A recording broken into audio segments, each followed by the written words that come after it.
an open standard means published, people can use it, and they can use it to do, in essence, whatever they want with it. Things like Wi-Fi is technically an open standard. Ethernet, 5G, 6G. Purpose is the standard is out there and accessible by all. I think RISC-V as an open standard takes it a bit further because they do have a non-profit setup. The standard is freely available to anybody to use. It then allows implementations to be proprietary, open source, secret. People can implement it in different ways. You're tackling two obstacles. It has to be able to function handheld, but then putting it on a screen as well and not losing any functionality. That's just nuts.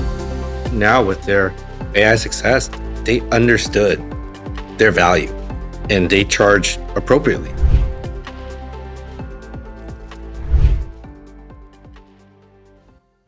Let's go ahead and kick this off. I'm really appreciative for you joining us here on our podcast, Micro Journeys, and here at GOMAC. I mean, here at GOMAC 2025, interesting year. Yes, this year. A little bit of a concern as to attendance, but seems pretty good. I felt at first a lot of apprehension of kicking off a big presence at GOMAC with not a lot of government people here, but I've noticed that there's been a lot of cross communication with not only the supplier base, but how their engagements with government can help foster collaboration or different ways of strengthening relationships. So it might actually have been a better situation. But I've seen so much collaborative discussion, which is really exciting. How's your experience been so far? Yeah, I mean, we didn't know what to expect because obviously, some of the government has slowed down, but the booth has been very busy. People have been stopping by, and yeah, it seems, like you said, I think the collaborative aspect, people are talking more. Yeah, definitely, yeah, better than feared for sure. Well, and you guys, have made quite a bit of presence with SiFive and all the, technological capabilities that company, brings to the table. And we'll cover that towards the end here. But I always find it interesting, the journeys that people took to be in a position that allows you to, go in and make such a big impact, not only commercially, but also to what we're, here at GOMAC for, which is, supporting aerospace and defense related activities and the such. So, with that being said, kind of want to walk through a little bit of, where you came from and how your background helped to influence where you're at today. So why don't you talk a little bit about, how did you get into electronics? I mean, what was the reason behind that? Yeah, so it's a great question. I think it actually ties back full circle to what we're doing now, which is not always the case because when you start off, you often don't know. But growing up, it was sort of just, science and math and kind of engineering was just encouraged in the household, and that was sort of the default plan, if you will. It was never you must do this, but that was the default plan. And I always found it interesting, and I found it relatively easy, I guess, for lack of a better word. It just came naturally. So that was sort of the path that was pursued. So when I went to UC Berkeley, it was in the electrical engineering computer science program. And the nice thing about Berkeley's program is it's really broad. So if you're in the Berkeley EECS program, it literally covers everything from device physics, transistors, fabrication, all the way to hardware, software, the highest level of software abstraction, software, computer science theory. Now, was Berkeley your first fit, or was that first choice, or was that something that, how did you decide on Berkeley? Yeah, I think it was, I guess growing up in the household, there's a strong emphasis on academics. So, I would say there's probably a short list of schools that were here's the ones that you should really go for, or these are the ones in the target. So then, when the time came, among the schools that accepted that had great electrical engineering programs, Berkeley was right at the top. They're world renowned, right? Yeah. It's a great university. So, but you were talking about diversity in the university. Yeah. So the university is so if you're in the electrical engineering computer science program, they let you kind of choose within them. And I had no idea what within that large category, what I wanted to specialize in. So it was really nice because then I got to take they had like a general track in essence. So I took classes like on transistor physics, and I took classes like on compilers, and I took classes on computer graphics and computer architecture and digital design and analog design and all of these things. And then it turned out that the ones that I had the most interest in or came easily was actually computer architecture. Okay. Computer architecture and digital design. And at school, I was very fortunate. So I think about Berkeley that I think sets it apart from a lot of other universities, particularly, maybe some of the private ones that I'll say, help their students more. Yeah. Berkeley really like just throws you off on the deep end. And the computer architecture class, when I took it, it was the first year that they decided to teach it with an FPGA. Oh, interesting. So they're like, okay, not only are you going to learn how to design a CPU, but you're actually going to then implement it and put it in an FPGA. Now, we're like, 19-year-old like college students. Like we barely know what an FPGA is. Yeah. And at Berkeley, they don't tell you. They don't tell you how to use the tools. They don't tell you anything. Like, here you guys go. Here's one example. Xilinx was a project navigator back then. Here's one example program. Good luck. Like, they didn't even tell you what a constraint file was. They didn't tell you nothing. And you just figure it out. And maybe it's by design, but like it's really hard. A lot of people don't make it, but like by the time you make it out, like you really understand because you had to like learn it by hand. Like it took like half the semester, but before we figured out that you had to set like constraint files to drive frequency on your FPGA. Like they don't teach you this. They don't tell you this. And I remember when I was first introduced to FPGAs, there was kids in my class that were thinking, okay, this is a circuit design, right? Mm-hmm. Little did they know that it is field programmable, that you're actually putting in code to get the functions to actually happen in this device. It's the deep end. I mean, that's a tough one to dive into, especially with an FPGA. I mean, that's a complex, set of things. So jumping ahead, I'll come back with like, for then the next, when I entered the industry for like the next like 10 years, like I had better FPGA skills than like most people just did just from that class. It turns out it was not only did you get to learn a lot because they kind of force you to do it that way, but then what happened was because we were the first class to go through it, the following year they actually needed TAs and teaching assistants, and usually this is a graduate level position, but because they had FPGAs, they needed people who knew what it was, and little did I know, but I was actually recommended to be a TA for the follow-on class, even though I was an undergrad student by the professor. And so heading into that summer, I was looking for an internship of any sort because you're like, okay, I got to, I don't know what I'm going to do. I should do some internship, something. And at UC Berkeley, Professor Dave Patterson, world famous, Turing Award winner, computer architecture, all the textbooks are written by him. He was so high on the scale of like professor famousness thing that I wouldn't even think to like go ask him for this. But while I'm looking for some internship, like he emails me out of the blue and saying, hey, I'm revamping the coursework. Would you like to help me this summer? And I'm like, yes. And I'll pay you. Oh, I would have done it for free. Like, Oh, that worked out, didn't it? Yeah. So I ended up working with him over the summer, helping revamp the course so that the next set of students, we at least gave them a little bit more instruction than good luck. And then I was TA for the computer architecture class. And that's how I got to know Dave really well. Plus then kind of like specialized, if you will, in kind of that computer architecture, digital design portion of it. Because like I said, when you're entering college, EECS is really broad. Mm-hmm. So kind of where do you want to like find your lane? And then this turned out to be an area that I was both quite interested in and turned out, kind of maybe more naturally aligned with the way I think, it was a little bit easier. So that's how I kind of became a digital designer, right? Digital design, CPU design. So when I graduated UC Berkeley, I actually was at a small IP company. Wasn't really a startup. Like when you're young, you think small companies are startups. Some people just like to keep their company small. At a small IP company doing digital design, I was only there for a very short period.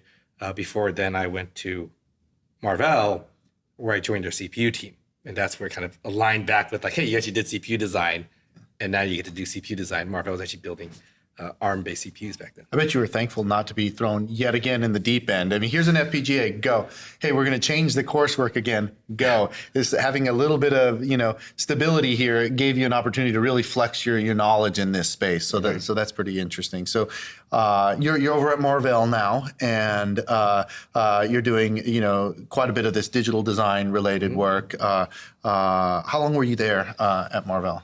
Yeah, so I was actually at Marvell for like 7 years, but when I started, I was part of their CPU design team, and they had an ARM architecture license. So they were actually designing ARM-based CPUs, which was quite rare in the world. Like back then, there weren't that many. It was like, ARM was kind of the only one building it, but they were one of the few companies that had their own ARM architecture license. So they were designing ARM-based CPUs. And then this was before they acquired the Intel Xscale group, which was Intel had an ARM architecture license. This was back in like the early 2000s, I guess. So when Marvell acquired the Intel team, it actually combined two of the very few teams in the world that had an ARM architecture license. Interesting. So it was actually a core team doing CPU design. And what happened was I started off doing CPU design. Now, because Marvell was using the CPU designs internally in their devices, the Marvell chips that they sell to customers had Marvell designed CPUs. So the customers would always go, well, why are you having your own Marvell designed CPUs? Why aren't you just using the ARM-based CPUs?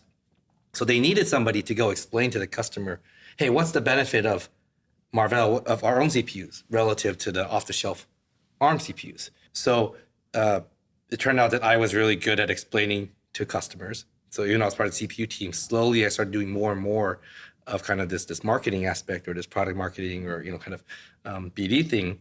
And what happens at a company like Marvell is like, look, all the different business units, all the groups, they all use the central CPU procured IP, but they also need somebody to go explain it.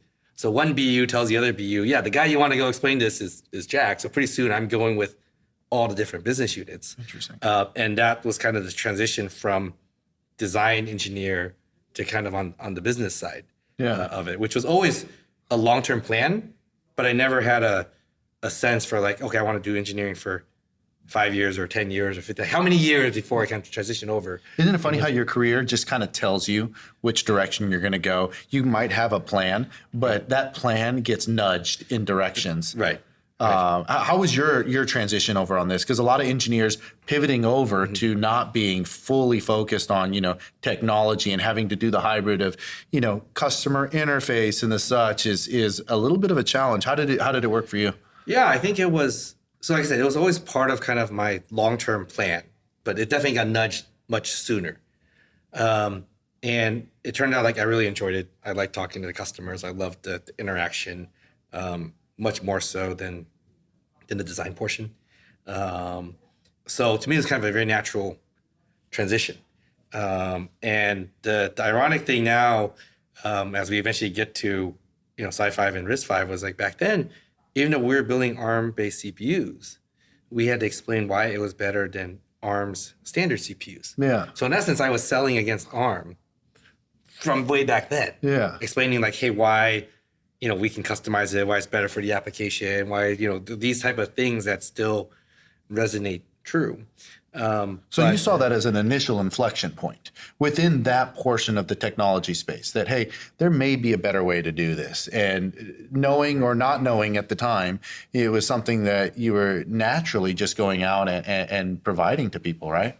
Yeah, I think definitely knowing that one size doesn't fit all. So how do you then, meet the customer's requirements, and how do you let them differentiate? How do you build different things and not just have, standard off-the-shelf chips or standard off-the-shelf IP? It just doesn't work. So you're made this transition over in Marvell. You're now doing a lot more business or client interfacing, but you have the strong technical background. And then from Marvell, now you pivot over to NVIDIA, correct? Right. Yes. And so what was the experience there? Yeah, so at Marvell, when I moved into the business side, ultimately I ended up being in what was the former Intel Xscale group. Okay. And kind of, post acquisition after a while, Marvell and Intel back then kind of had a little bit different cultures, to put it that way. So a lot of the maybe management that came along in that acquisition ended up leaving.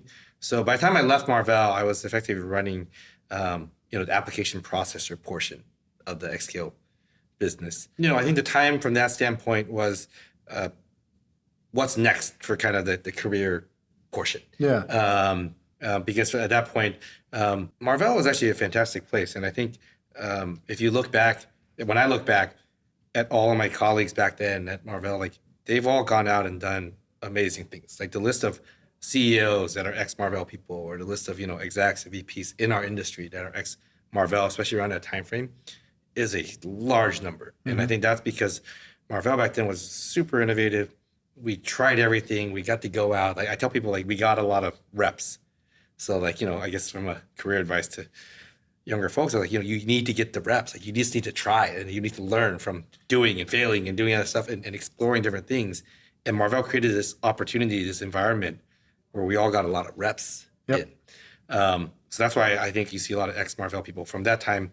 Obviously the company's changed kind of after Lisa Hott, stepped down, company's great. It's very well run. I know Matt, they do a great job, but it's a slightly different company than what it was before. But it's a culture piece, right? With the original founders, they've always been innovative in their mindset, right? I mean, you see that legacy continuing on with a variety of different, new starts that they've done, patents that they've created. So it's interesting because it helped to create a culture, it seems like, over there at Marvell, which is really exciting. Yeah. So, I mean, that was great. And then I went to NVIDIA. I was part of their Tegra team.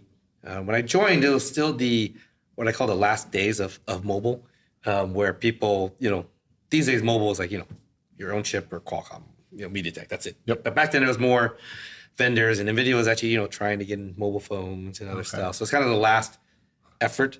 There's a lot of reasons why it didn't quite work out.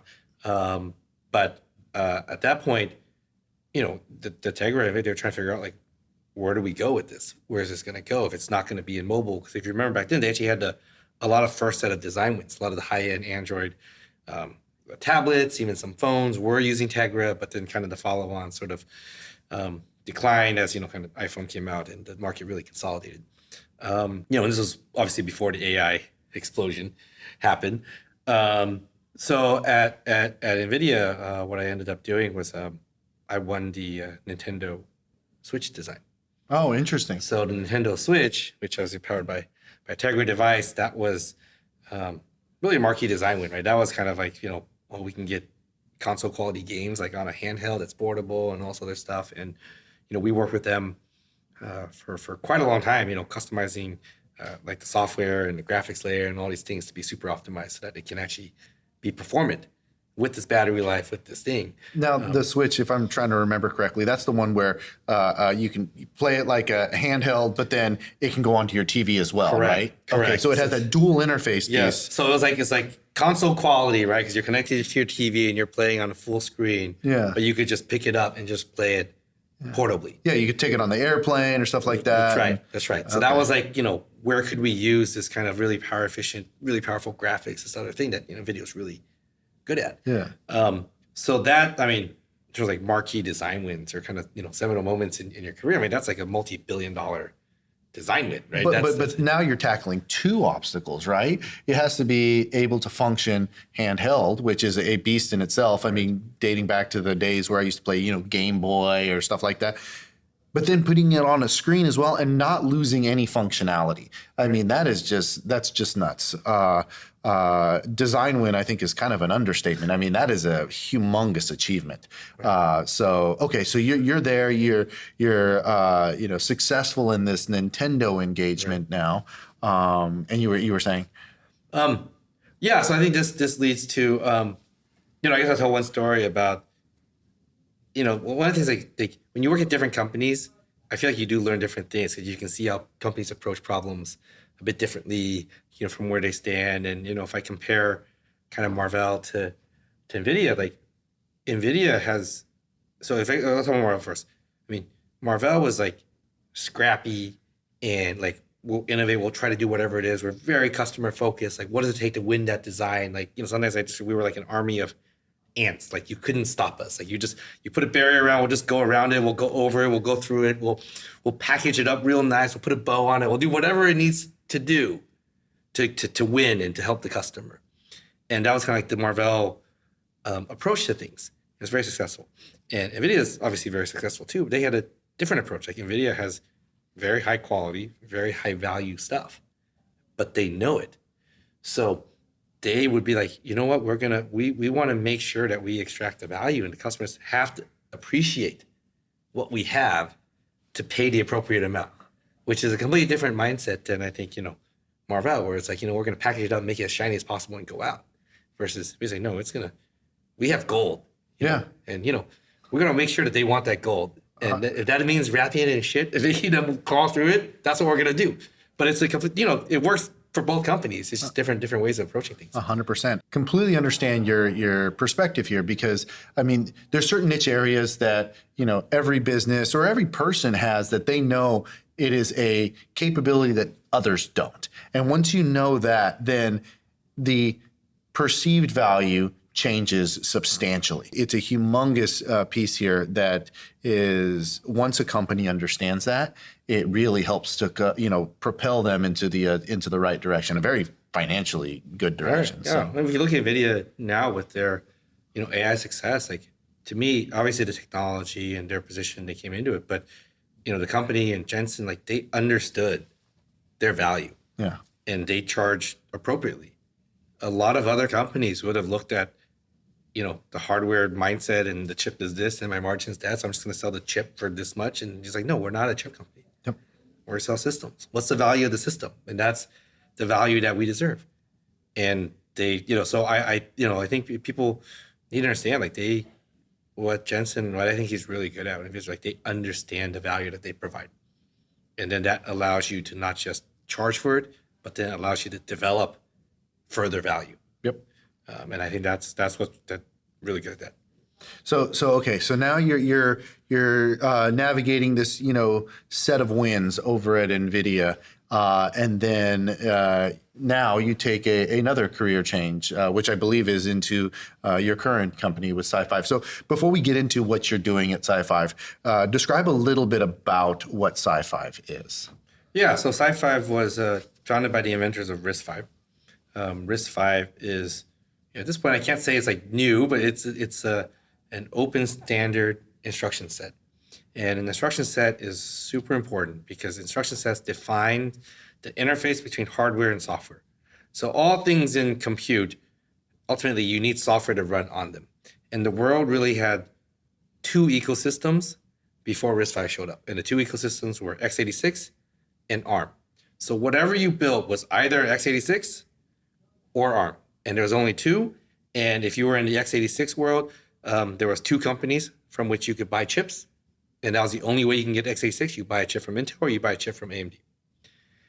Or if you want to be in the ARM ecosystem, it seems like there's lots of companies that provide chips, but all those chips have a CPU core from a single company called ARM. So the whole world was created of just these two ecosystems. RISC-V was the idea that the instruction set architecture, or the interface between hardware and software, should be an open standard, just like how everything else in compute is an open standard. Like, now, let's touch on that a little bit, because this is a topic that you've been, advertising out there quite a bit. The difference between an open source and an open standard. Can you give a little background on what the difference between those two is? Yeah, no, thanks for asking. It's really, really important distinction, because they're two very different things, even though they both have the word open in it. So an open standard means the standard is published, people can use it, and they can use it to do, in essence, whatever they want with it. So there's plenty of examples of open standards in our industry. So things like Wi-Fi is technically an open standard. Ethernet is an open standard, right? So any company can implement Ethernet, so it's interoperable. Wi-Fi, 5G, 6G, these are all examples of open standards. Now, when people say open standards, the purists might challenge some of the other ones as open standards because they might be published just by one or two companies. But that's sort of like semantics. The purpose is the standard is out there and accessible by all. I think RISC-V as an open standard takes it a bit further because they do have a nonprofit set up with a charter, so companies can come and contribute to the standard so that the standard is freely available to anybody to use. That is just a standard. A standard is nothing without an implementation. So you still have to then implement this standard. So in this case, the instruction set, you have to implement a CPU. You have to create a CPU. Now, because the standard is not just open, but it's licensed in a way that people can build whatever they want with it, it then allows implementations to be proprietary, to be open source, to be secret.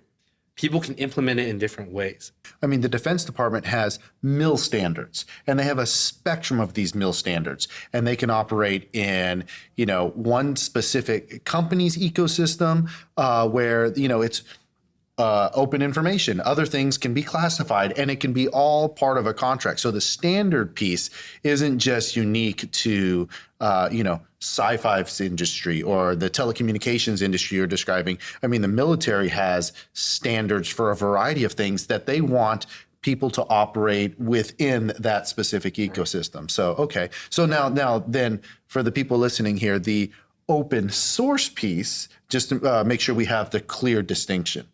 Right. So because the standard is open, what you can do is if you implement a CPU core that implements the standard, you can choose what you want to do with that. You can license it to somebody.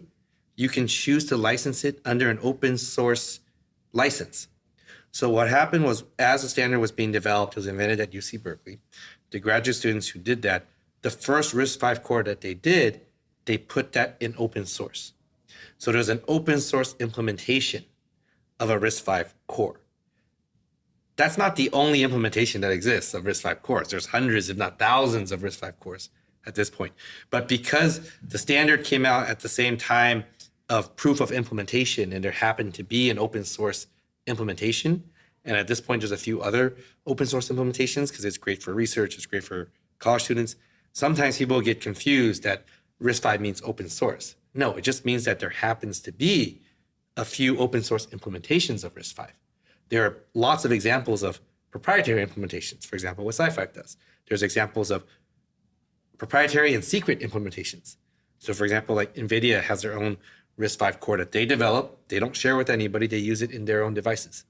They've been public about saying that, but they don't reveal anything about their core. So that's almost like saying, you know what? All artwork is the Mona Lisa because that is the one that people have identified and pointed to, but yet there's artwork around the world. But if you say, no, it has to be a woman, it has to be, behind, a certain type of protection, it has to be over, I mean, they're pinpointing one specific type of application versus all of them. And I don't know if that's a great example or not to justify what you're saying here, but it clearly shows that there's a hybrid where you can have open source, you can have non-open source. Correct. As long as they fit within the standard, then that creates the ecosystem that you're describing here. Exactly. And this makes a lot of sense with, the way that you guys have framed with this. And it's, I've seen people ask questions about, well, is there a vulnerability around this and the such? And, it's very easy to pinpoint one specific application when it doesn't encompass or it lacks the understanding of the entire ecosystem surrounded around the standard. Yeah, no, I'm glad you brought that up because that's actually a very important point. And it's like the vulnerability question should not be asked about RISC-V. It should be asked about a specific implementation. So if we want to take analogies of like a standard, we can say like an electric car standard is that you run on electricity, electric battery, you have 4 wheels, it's 8 feet wide, 20 feet long. Now, you can have lots of different cars in there. You can have lots of different types of electric cars that all meet that standard. And some manufacturers might have poor design and it gets worse crash ratings. Some are more robust and some are better. It's the exact same thing with RISC-V. So one of the reasons that commercially companies work with SiFive is that our products stand up to commercial rigor. We verify it, we indemnify it, we stand behind it. Companies can use us successfully versus an open source core, for example. There has been examples of vulnerabilities or security bugs, bugs is being generous. They're just like people just don't implement it correctly in other designs, in open source designs. That does not mean RISC-V inherently has a problem. It's just like those implementations are not made the same. Yeah, but that's part of the nature of our, industry, right? It'd be like a ASIC designer saying that, I can't use TSMC because I wasn't able to pass the, design requirements associated with it. There was bugs in this, so TSMC obviously has flaws, so I can't go and use them. Where yet they're the number one supplier of, digital logic in the world for anything state of the art, right? So I mean, I think the attention to detail with a concept that is really rocking the boat as it relates to, these different x86 versus ARM and the such, which are the pieces that people really reference when they think about this technology. Now here comes a, RISC-V, SiFive company that has, you hear a lot of people say that I'm a disruptor in industry, but you guys are actually living that. You're disrupting an industry and you're getting to face a lot of these pushback pieces where, being on the outside, listening to a lot of this, they have deep pockets. They go and they talk to their, they lobby and they say, hey, look, you can't touch our stuff. It's part of the, foundation of microelectronics. It's a true testament to the fact that you guys have actually created an alternative solution that people want to adopt and adapt, right? Yeah, no, I think this is where earlier I mentioned before RISC-V came on, there was two ecosystems, x86 and ARM. And one of the things that in the beginning people point to is like, well, yeah, you're RISC-V, you're new, your ecosystem is not as broad, it's not as mature as these other ones.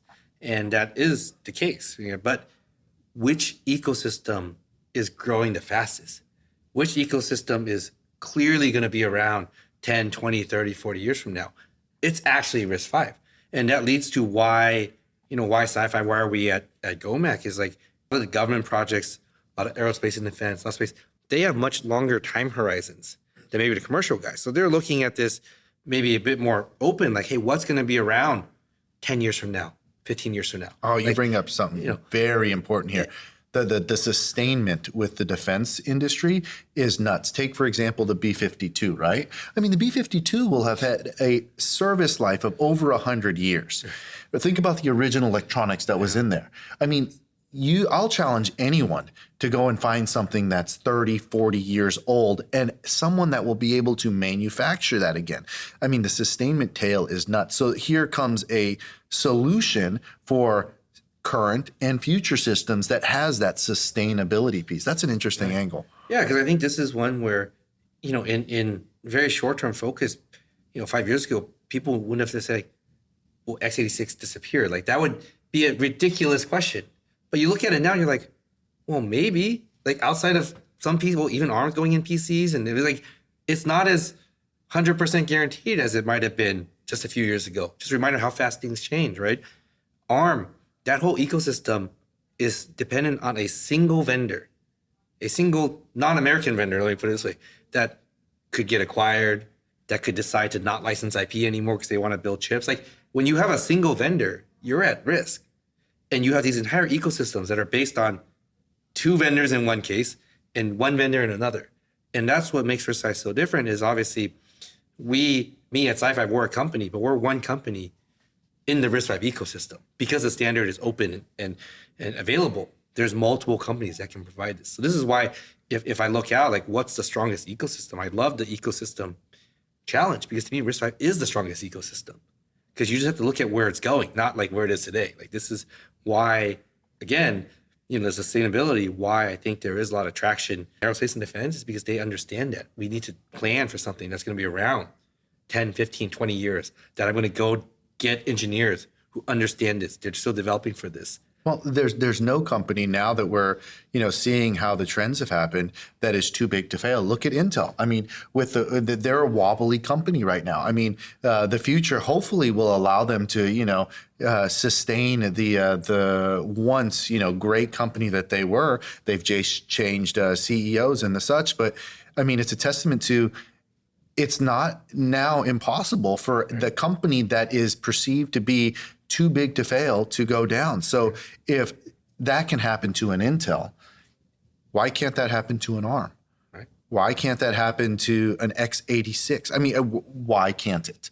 And so with this open standard kind of ecosystem, it provides, it seems like almost a safety net or a contingency plan because of the fact that it's an open standard. Right. I can see why there's an appetite from the aerospace and defense market, right?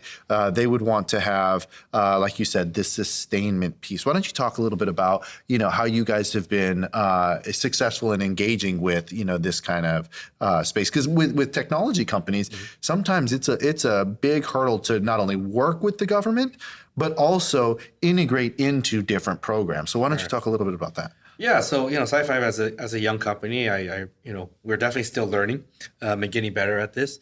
But one of our major design wins is actually with the HPSC program, which is a high performance space compute, which is a NASA JPL program where Microchip is developing the chip.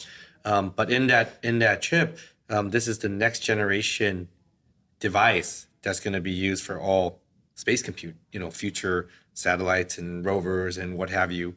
And this was a really important design win that we spent a lot of time working with JPL, with Microchip winning. And at the end of the day, I like to tell people there's two really important factors to this in terms of why SiFive, why RISC-V was ultimately chosen. So the first is this is the ultimate edge AI application. You're out there, you're on the moon, you're on Mars, or you're beyond. You need to be doing the processing locally. So what's your intelligence? What's your AI? What's your vector compute? A little hard to get a technician up there to swap things out, right? That's right. And you're not sending it to the cloud to process things and come back. You got to process it locally, and you have to do it in a very performant and very power efficient way. Does it meet the requirements? Does it have the best PPA? And we won that bake-off. Clearly, this has the best PPA. This is the best performance. The other aspect that's really important goes to sustainability. It's these programs need to last 20 years, 30 years. So they're asking the question, where am I going to find the most programmers? What's the ecosystem that's going to be around? What's going to be most robust with the most software with it 15 years from now? Well, and that's core to any kind of space mission, right? It's very expensive to launch something. It's not like you can just, have a second launch 5 days later because first launch didn't work out. I mean, if that doesn't work on time, exactly how it was intended, then it is a mission failure. Right. And so that's a very interesting piece. And then it's got to continue working without any flaws. So okay, so now you have this HPSC piece. You guys are integrated into this, and this is not the first iteration of HPSC. They tried this and not the results that NASA was really hoping for. So they said, hey, let's try this a second go, right?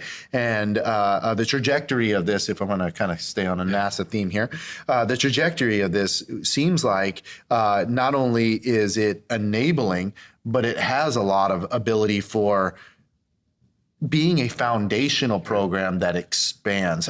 How is your vision on that piece, on how HPSC is foundational and can grow? Yeah, so I think this is, not to get too far ahead because we have to obviously, finish the program and be successful. But this goes back to the ecosystem and the software ecosystem. As more software is developed for RISC-V, the ecosystem gets stronger. So one of the really nice things about RISC-V in general is Back up. What do you mean by that? So imagine we have RISC-V products for edge compute, not in space, but maybe for security cameras or maybe for audio devices or IoT devices. As software gets developed for that, software libraries like math functions, and you optimize new things or you optimize new AI models or you do more software. Once you do it once for one application, you can use that software in other RISC-V applications. So because RISC-V services this broad space, this broad market segments, we can get software benefits from all of these market segments, and they all feed into this ecosystem. So this is where RISC-V, from its kind of open nature, also has a very large, and I will use open source in the terms open source software. A lot of open source software has been developed for RISC-V and will continue to be developed for RISC-V. So, and that's purely on the community that is dabbling in this RISC-V space, right? Right. Okay. So for example, there's a thing called Open Blast, which is a math library, linear algebra and type of things. And that's something that's important for a lot of algorithms that a rover might need. So we might develop some specifically for HPSC, we might optimize some, but it also turns out that's a library that's commonly used in other types of applications. autonomous driving. It's used in some AI things. So as that software gets developed for those other markets, it feeds into this ecosystem. So it's very virtuous because the more RISC-V gets deployed in different markets, the more software that gets created, and the different markets can share software because it's one ecosystem. It's designed to be very scalable. It's one software ecosystem for all of these. So this is why that ecosystem story is so powerful for RISC-V. And maybe this is too technical bit for the audience, but like if you look at something like ARM, it's all called ARM, but it's actually different versions of ARM. So their microcontrollers is actually like an ARM V7M, whereas their application cores are like a V7A or V8A.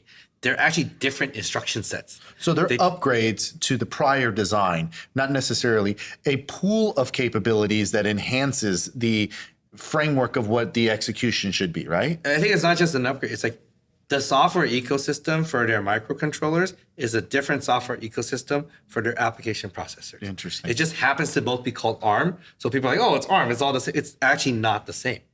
They're actually completely different instruction sets. Okay. Completely different. So they're just two separate ecosystems. Interesting. Whereas RISC-V is actually the same.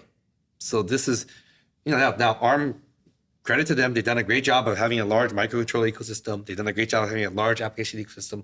So I'm not knocking their ecosystems, but they're not the same. So it's kind of like how Windows, when Windows punches out a new Windows, you went from Windows 95 to the next Windows XP and all that. Those are different Windows systems that are pumping out. So the applications you have on your new Windows, software doesn't really work with the old one. Kind of like that. Well, I think maybe the better analogy is like if you compare like back then, like they had Windows 98 or Windows XP or something, but they also had like WinCE.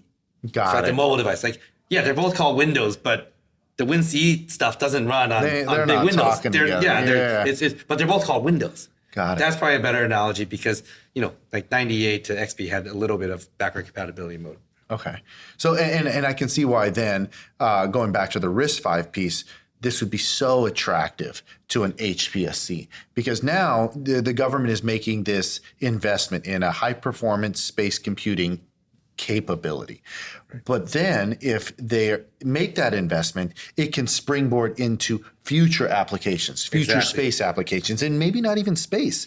This is attractive now to Space Force. Maybe it's attractive to the Missile Defense Agency. Yes. And they all can go and leverage a foundational technology. But as the design ecosystem, as I'm understanding this from a RISC-V perspective, continues to develop things, you're now just taking that foundation and making it stronger, more capable for application X, Y, Z, et cetera, right? Yeah, exactly. So then you can take, so like the HPSC one is like an 8-core design. In the future, you can have more cores, you can have less cores.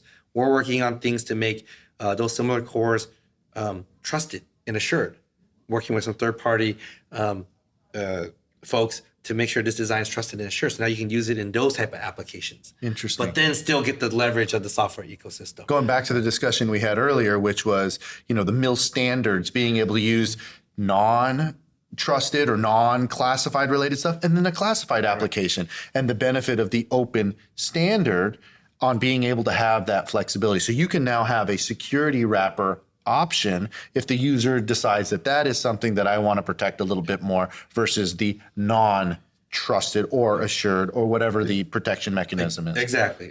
And some of the trusted and assured companies we're working with is like then we can create kind of digital twins that they can use to kind of verify that kind of security and assuredness, but then also deploy it in their design. So there's lots of ways where this will go, but it's all one ecosystem. Oh, the digital twin one is going to be a great springboard into a number of applications. I mean, we've seen the major highlights that like the F-35 has recently done with their digital twinning ecosystem that they're creating using, companies like Nimbus Services, for example, to help store that, digital twin. I mean, that's a very interesting thought piece on how what is being done with HPSC could be a part of that, which strengthens, once again, the defense investments, strengthens the companies that are involved in here, and allows for springboards into future items. So if we're thinking about, the future post HPSC, I mean, I don't want to put the cart before the horse. You're in the middle of the throes of this program, but where do you see this going? You see more space-specific stuff? Is the sky the limit? No pun intended. But I mean, how do you see that? Yeah, I think that's just the start. I mean, I think this should be the standard platform for, not just all of aerospace and defense, but if the government wants to build its own chips and have a domestic chip ecosystem, this is like a great place to start. Again, RISC-V was invented in the U.S. SiFive we're a U.S. company, right? All of our development, is in U.S. and friendly countries. So it's U.S.-based IP. So we are actually the only IP provider that's US-based. So I think there's a lot of natural connections there where then you can expand this into all sorts of programs. And some are more trusted, some can be non-trusted. You can have different levels of this. Some have digital twins, some do not. And then we have different cores, different performance levels. It's a great springboard. I think HPSC is going to really prove out because there's nothing like actual silicon, actual programs, and then people understand like the capabilities, but then they can quickly expand into all these other areas because the demand for microelectronics is just going to keep growing. So let me ask a slightly different question. You have SiFive and the trajectory, like you said, early company and the such. What's the direction of SiFive? That's a great question because I think when the company started, we're founded by the inventors of RISC-V. We came out of Berkeley. I joined them basically part of the founding team. This is we're pulling full circle back to me knowing Dave and working computer architecture in Berkeley. And when we started, it was like, okay, we had this idea that an open standard RISC-V, an open standard instruction set is important to the world. And this was very untested. Like the more people knew about computer architecture, the more we got a little bit like, yeah, well, good luck to you. This doesn't really happen. Yeah. We've kind of achieved that. Like RISC-V is here to stay. So the question now is, earlier I mentioned that RISC-V as a standard can be in all of these ecosystems, all these markets. So SiFive now has to understand where do we invest, where customers do we work with, which markets do we really get in and develop deeply in those markets, because it's not possible for a single company to be all RISC-V for all RISC-V markets. And that's actually by design, and that's a good thing because then you have lots of companies working on RISC-V. You get that broader reach, that ecosystem builds up. But SiFive now, we have to decide, hey, which areas we really want to focus on? Where are we going to invest? Obviously, we have the benefit of the inventors of RISC-V. We've been working on it the longest. We had advanced, high performance products. So those are the areas where we're focused on. But we're very, customer focused. Which performance compute market do we need to invest further in? Do you think there'll be a consolidation with all those players that are out there, that there'll be, kind of an absorption, SiFive, and I don't want to get into anything that's company, just seeing this kind of market and other things like the packaging ecosystem or the merchant mass manufacturers. You see, even the defense primes, you see a lot of people starting out at the beginning and then slowly but surely it's a consolidation of the market. Do you think that that'll be something that is the future here? Yeah, I think the RISC-V market is still relatively in the early stage. So it hasn't settled down into kind of more of the steady state, like, here are the different players and their areas of focus. So I think that's still coming. And I think in a way, not just SiFive, but the other RISC-V companies are also trying to find where is their area of specialization or where their niches might be. There's a lot of excitement right now. I would say kind of the excitement around RISC-V is definitely very high. The next step is to see, actual products. Don't get me wrong, we've shipped over 10 billion cores. So there's lots of products in the world out there with RISC-V. People might not know. We've shipped over 10 billion cores.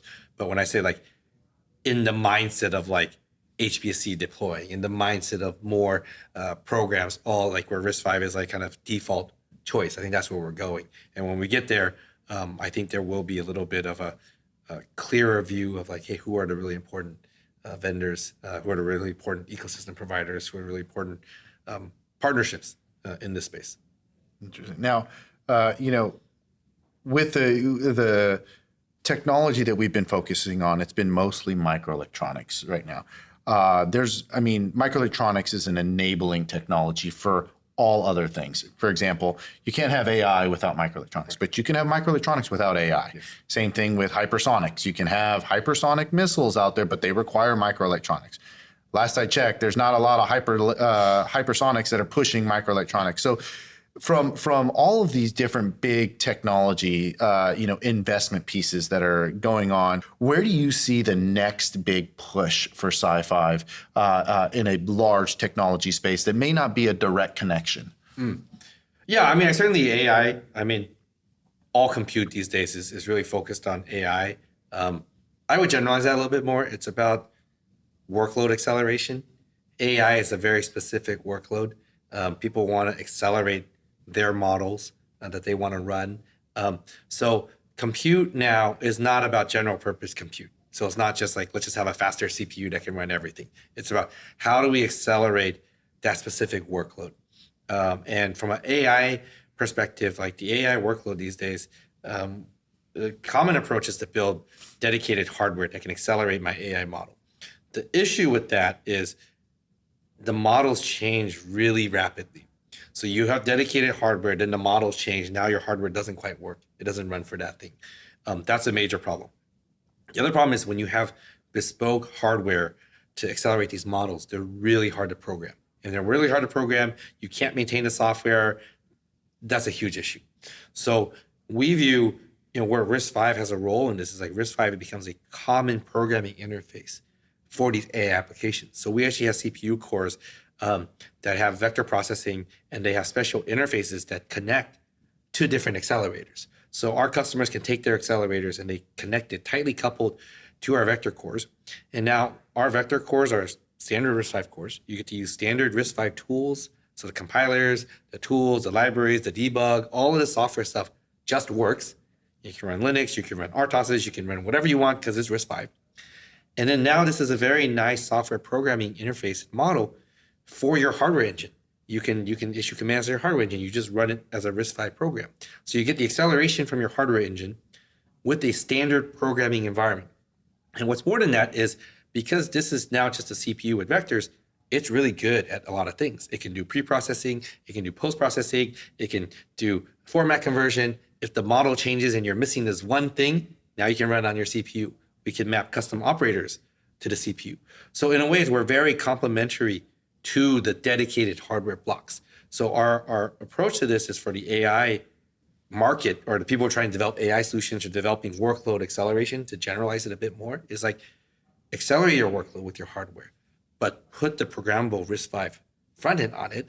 Not only is it now programmable, but it covers anything that you might miss. It covers anything where the model changes and your thing can't do it. And now you have a programmable, you have a sustainable solution, and you can upgrade it generation over generation and have the same software programming environment. And this has proven, people really like this model. It's proven quite promising. A lot of customers are engaged in this. Well, that's exciting. I think that, as the evolution of demand on the AI side continues not only to evolve, but get enhanced, right? I don't think it's going to be a matter of if, I think it's a matter of when these capabilities will be required to help with the performance of all of the AI pieces that, help with, the next connection would be the data center, ecosystem and the such. And now the sky's the limit. Now you're having ability to influence everything from healthcare to transportation and being able to accelerate in areas that were never kind of probably the initial discussions that you had over in Berkeley, that, hey, if we do an open standard here, we may be able to decrease the likelihood of someone being diagnosed with stage 3 cancer or something like that. I mean, what a wild set of pathways or journeys here that you take with something that really rocked the boat as it relates to a technology, disruptor here, right? So, this is exciting to hear kind of, where things are going to go. Jack, I want to thank you for being on here. Anything else you want to, mention before we hop off? No, but I think, I encourage us folks to dig into it. I think, understanding the difference between an open standard, open source, the ecosystem is actually quite key points because sometimes they're a little bit subtle, but if you get those wrong, you actually have a misunderstanding of where it's going. and where it's going, I think is a really exciting place. It's going to really help, help our industry. Well, and I would go one step further. Not only just the people that design into this kind of stuff and the people that are technology focused, but this needs to go into the understanding of policymakers. This needs to go into the minds of the legislators, people on the Hill. I mean, all of these folks that want to play in a space where decisions are being made, being set with the understanding or the facts on what a standard is versus open source. I mean, because it's so easy to muddy the waters and create a ecosystem which you just label as, oh, you know what? If the Chinese got this, now it's bad. And I mean, it's a very simple label to put on there with the lack of knowledge. And that just doesn't do anything for helping the U.S. economy. It doesn't help for a variety of different things. So I'm glad you circled back. Yeah, no, I mean, the RISC-V ecosystem is coming. In the U.S. right now, we are the leaders in RISC-V. We are driving the standard. We're driving that development. We have leadership in RISC-V, and we need to keep that. Yeah. Well, as we wrap up here, I'll follow up with you on a little bit more of this secure ecosystem. I mean, I know you and we've talked about, everything from trust to assurance. I mean, the defense in depth. And I think that that additional wrinkle into, what you guys are doing is going to be exciting. But Jack, hey, this was great, man. Thanks a bunch for, joining us here and looking forward to, having you maybe again on another podcast. So thanks a bunch. Yeah. Thanks for having me.